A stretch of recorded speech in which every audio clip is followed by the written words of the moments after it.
My name is Billy Walker. I was 14 years old when the world as I knew it ended on a Tuesday afternoon, specifically May 12th, 2025. We were in Ocala, Florida, where the air doesn't just sit on you. It wraps around your throat like a wet towel. I was working at my uncle's landscaping warehouse, moving heavy pallets of sod. It was a mindless, physical rhythm I usually enjoyed because it kept my head quiet. But that morning, something felt off. My pulse wasn't just fast, it was audible. I could hear a wet, rhythmic thumping in my inner ear that made the sunlight feel jagged. I remember reaching for a Gatorade in the break room. The linoleum floor was scuffed with black boot marks, and the smell of stale coffee and gasoline was overwhelming. I didn't even get the cap off. A sudden, sharp sensation, like a hot needle being driven into the base of my skull, forced me to my knees. I tried to call out for my cousin, Marcus, who was just outside the bay door, but my tongue felt like a piece of lead. It wouldn't move. I watched my hand hit the floor first. The skin looked strangely pale against the gray tiles. Then came the thunderclap. That's what the doctors called it later, a subarachnoid hemorrhage. It felt like my brain had physically cracked open. I wasn't screaming. I couldn't even breathe. I just stared at a crushed cockroach near the base of the vending machine, focusing on its iridescent wing until the light in the room began to narrow into a pinprick. My vision didn't go black. It went white, a searing, clinical white that burned the back of my eyes. I heard the distant sound of the warehouse radio playing some country song, the lyrics warping and slowing down until the singer sounded like he was underwater. I felt my chest give one final, violent heave, and then the sensation of the hard floor simply vanished. I wasn't falling and I wasn't flying. I was just suddenly, terrifyingly, no longer a body. I was a point of awareness suspended in a room that was rapidly filling with people I could no longer touch. I was hovering about 4 feet above the gurney in Trauma Room 3 at Monroe Regional. It's a strange thing, seeing your own sneakers from that angle. One of the laces was frayed. I'd meant to replace it. A nurse named Sarah, her name tag lopsided, was straddling my chest, performing manual compressions. I could hear the rhythmic crunch of my sternum. It didn't hurt, but the sound was sickeningly domestic, like someone breaking dry kindling for a fire. Persistent V-fib, a man's voice shouted. That was Dr. Eris. He looked exhausted, his brow furrowed over his mask. Charged to 200. Clear. I watched my body jump. It was a violent, ugly movement, like a fish hitting the deck of a boat. I felt a bizarre sense of detachment, an almost clinical curiosity. I saw Marcus in the hallway through the glass door, his face buried in his hands, his work shirt stained with my sweat and dirt. He was shaking. I wanted to tell him that the sod was still sitting in the sun and it was going to die if he didn't water it, but the thought felt heavy and irrelevant. Again, clear. The monitor was a flat, mocking hum. The line isn't just a sound. It's a vibration that settles into the walls. I looked down at my own face. My eyes were half open, rolled back, showing only the whites. I looked like a stranger, a discarded shell. The room began to feel cramped, not with people, but with a sudden, overwhelming density of presence. The air didn't shimmer, it thickened. The hospital walls didn't disappear, they just stopped being the boundary. I realized then that the doctors weren't the only ones in the room. There was a stillness standing behind Dr. Eris, something that didn't move when he moved. It was a shadow that wasn't cast by any light. As they reached for the paddles a third time, I felt a pull from behind my shoulder blades. It wasn't a beckoning, it was a removal. I was being unthreaded from the world of heart rates and adrenaline. The last thing I saw in that room was the clock on the wall ticking to 2:14 p.m. The transition wasn't a tunnel. It was more like walking out of a crowded, noisy theater into a quiet, empty lobby.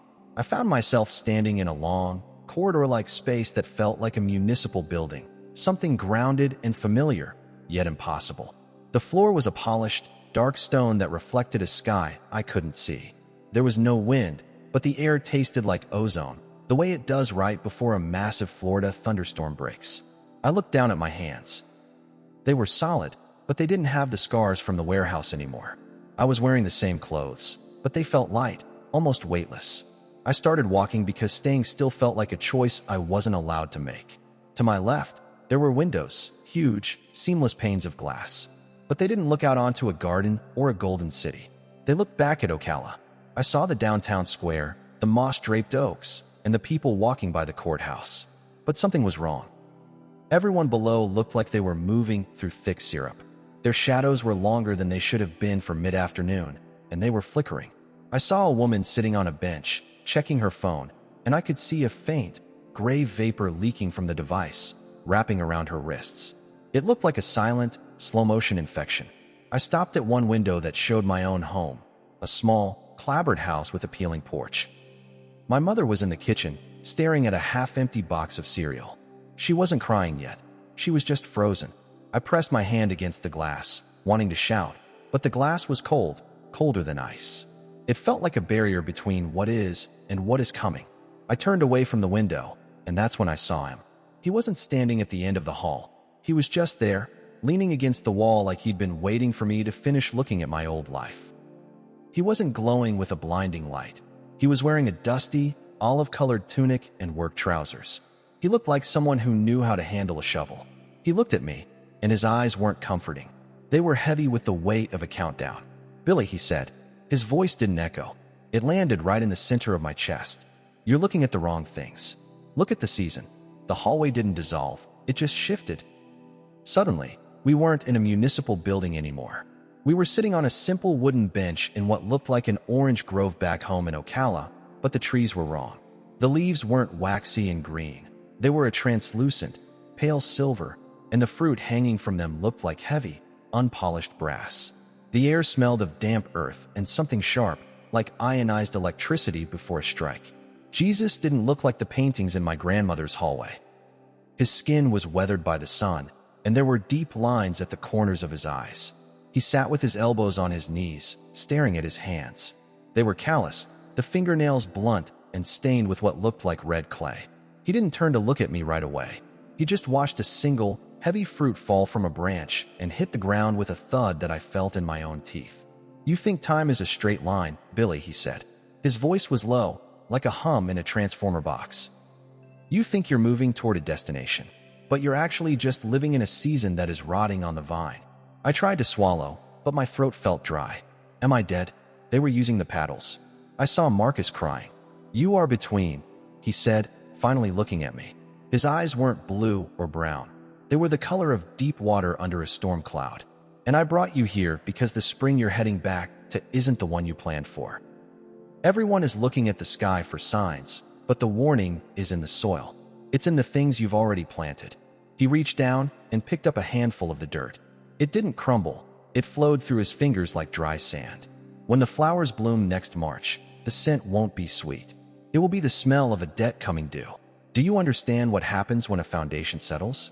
It doesn't make a sound until the glass in the windows starts to pop."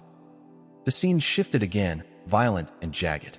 I was standing in the middle of a Target, the one on Southwest College Road. It was midday, and the fluorescent lights were humming that sickly, high-pitched frequency. Everything looked normal at first glance, but the tension was so thick I could feel it vibrating in my marrow. I saw a man in a business suit standing by the electronics section. He was staring at his phone, his face gray. He wasn't moving.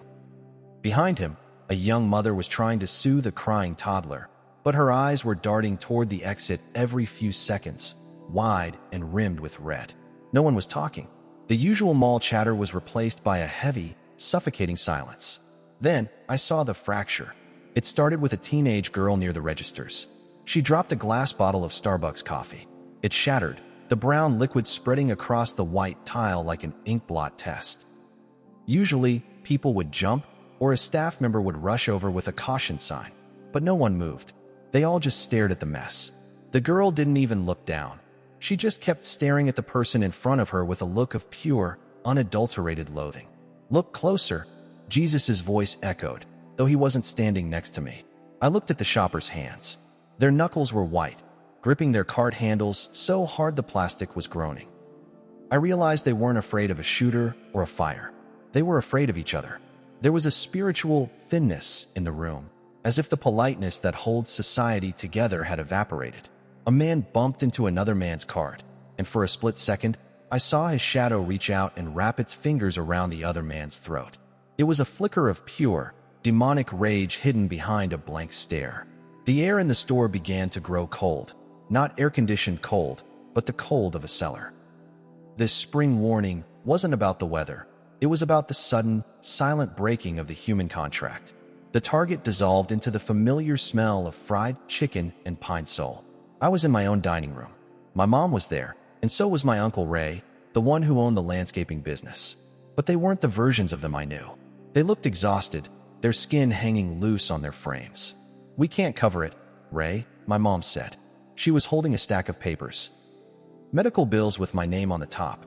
The insurance says because it was a pre-existing vascular weakness, they're contesting the surgery." "I'm underwater too, Sarah," Uncle Ray snapped. He didn't look at her. He was staring at a hole in the tablecloth. "The contracts for the spring dropped by 40%. Nobody wants flowers right now. They're buying canned goods and plywood. I'm going to have to let Marcus go." I stood at the edge of the table, reaching out to touch my mom's shoulder, but my hand passed through her like smoke. This was the personal weight of the warning. It wasn't just a global shift. It was a microscopic erosion of my own life. I saw my mom's bank app open on the table. The balance was $14.12. Then, the front door opened. I saw myself walk in, the me that had survived the hospital. I looked pale, a long, jagged scar running into my hairline. But the me in the chair didn't look relieved to be alive. He looked terrified. He sat down, and the silence that followed was louder than the warehouse machinery. Jesus appeared in the corner of the room, standing near the refrigerator. He looked out of place in our cramped kitchen, yet he was the only thing that looked solid. "The warning becomes personal when the resources run dry," he said quietly. "In the spring, the systems you trust will stop pretending to care about you. Your neighbors will look at your garden and wonder if they can eat what's in it. Your family will look at you and see a liability. This is the sifting, Billy. This is where the heart is weighed against the stomach." He walked over to the table and tapped the pile of bills. They burst into small, black flakes of ash. "You think the terror is the event. It's not. The terror is the choice you make when the safety net is shredded. Do you hold the hand next to you, or do you bite it?" The kitchen didn't fade. It rotted. I watched the wallpaper peel back like sunburnt skin, revealing raw, black mold underneath. Jesus stood amidst the decay, his expression unchanging. He didn't offer a hand to help my mother or stop my Uncle Ray from crying. He simply watched. The personal fracture he promised wasn't a car crash or a lightning strike. It was the slow, agonizing realization that the people I loved were becoming strangers under the pressure of survival. "Look at their hearts, Billy," he commanded. I looked at Uncle Ray. Usually, he was the loudest guy at the barbecue. But in this vision of the coming spring, his heart looked like a shriveled, gray stone. I could see his thoughts. He was calculating how much my medical equipment would cost if he sold it behind my mother's back. He wasn't a villain in a movie.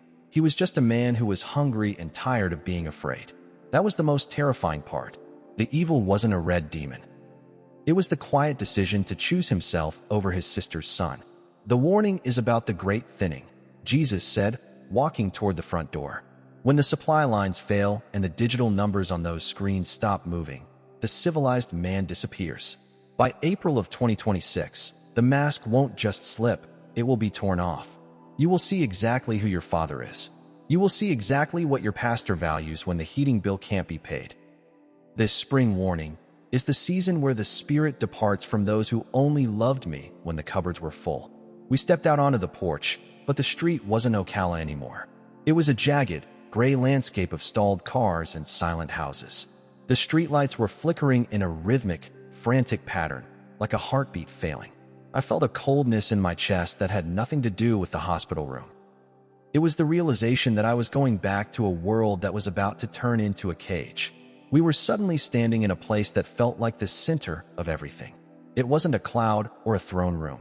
It was a vast, open field of dry, white grass under a sky the color of a bruise. In the middle of the field was a single, massive clock face laid flat on the ground, the size of a stadium. The hands weren't moving, but the numbers were changing, shifting between dates and names. "Tell me," I whispered, my voice finally breaking. "Why the spring? Why does the title of my life say, terrifying warning? Give me the direct answer. No more parables." Jesus stopped. He turned to face me, and for the first time, he looked angry. He grabbed my shoulders, and his grip felt like iron. "The title is the truth because the spring of 2026 is the end of the delay," he said, his words hitting me like physical blows. For decades, I have held back the natural consequence of human greed and hatred. I have kept the winter at bay. But this spring, the hand is being lifted. You asked what it means? It means the inversion.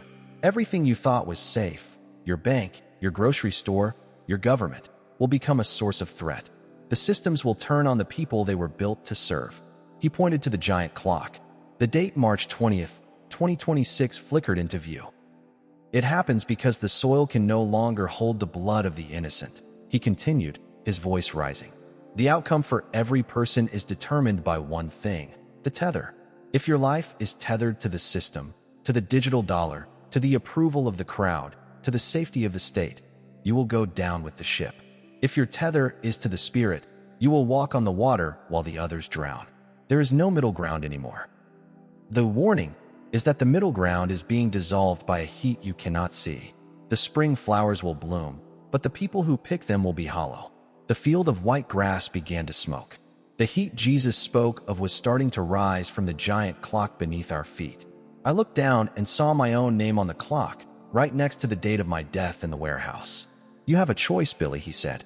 The anger in his face had softened into a devastating pity. You can stay here. You can stay in the quiet, and you can watch the collapse from the balcony. You won't have to feel the hunger. You won't have to watch your Uncle Ray betray you. You won't have to see the cities burn in the name of justice that is really just revenge. I looked back at the windows to Ocala. I saw my mom sitting at the kitchen table, her head down, praying to a God she wasn't sure was listening. I saw Marcus staring at my empty bed in the hospital, clutching a Bible he hadn't opened in 5 years. If I go back, I asked, can I stop it? Can I save them? You cannot stop the season, Jesus said firmly. The spring must come. The harvest of wheat and tares must happen. But if you go back, you can be the mark. You can be the one who tells them that the darkness isn't an accident. It's a refining fire. You will bear the scar on your head, and it will itch every time a lie is told in your presence. It will be your curse and your compass. He stepped closer, pressing his thumb against the center of my forehead, right where the hemorrhage had started. The pain was blinding. It felt like he was burning a hole through my skull with a soldering iron. Go back and tell them. The stores will be full of goods, but the hearts will be empty of mercy.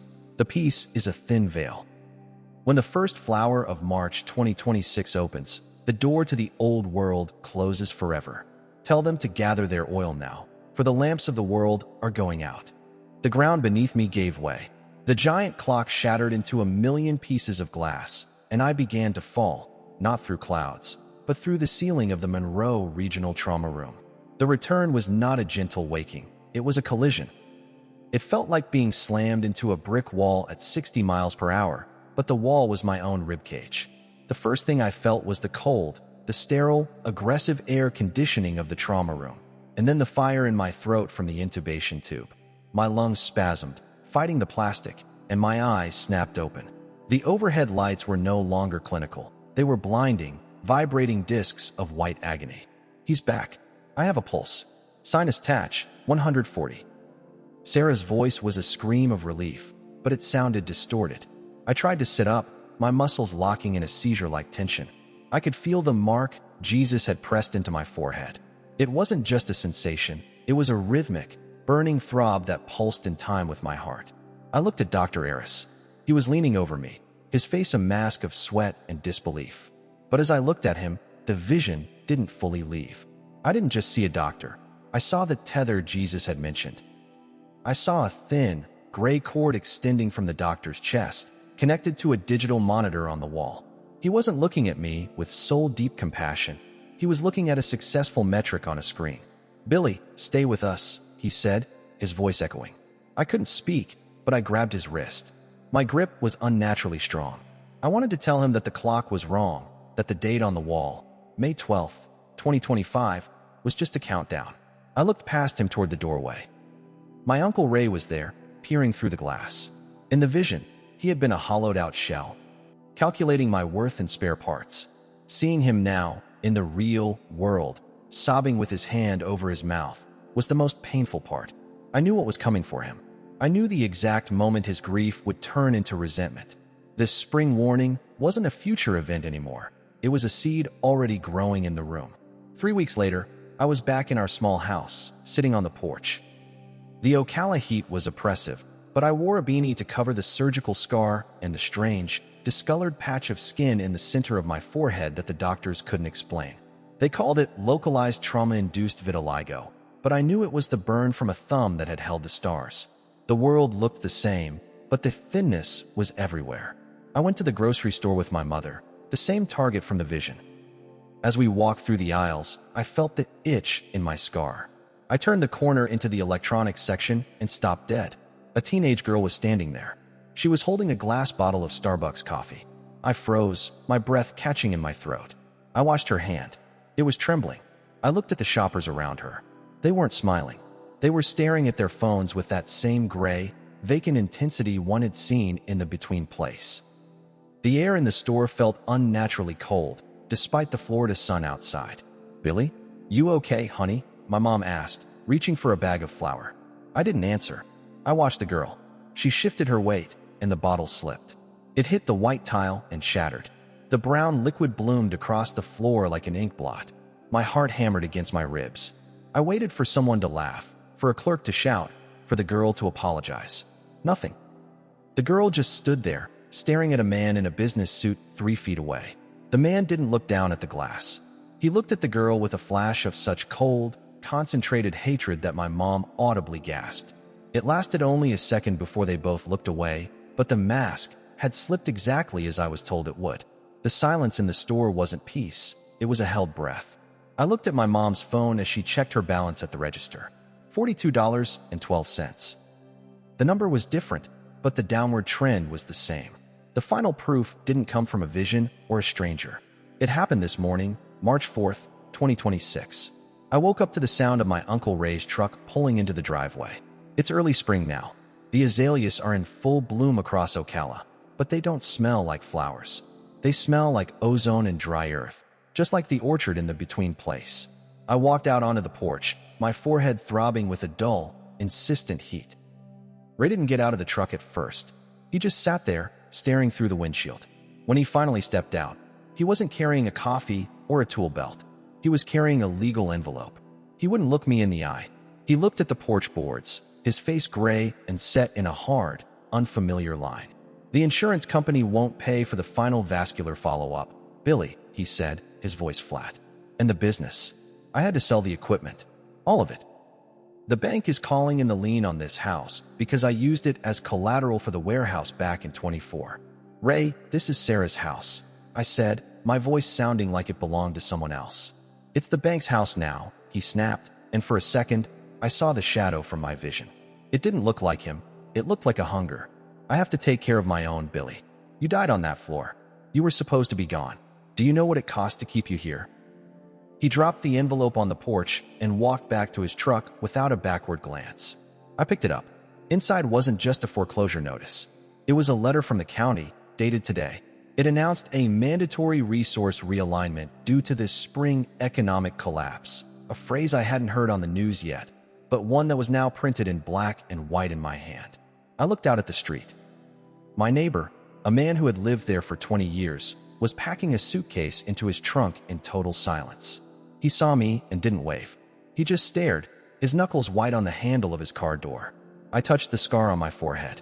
It wasn't itching anymore. It was cold. I looked down at the flower bed by the porch steps. A single, bright red hibiscus had opened during the night. I leaned down to smell it, hoping for a hint of sweetness, but there was nothing. The air was perfectly still.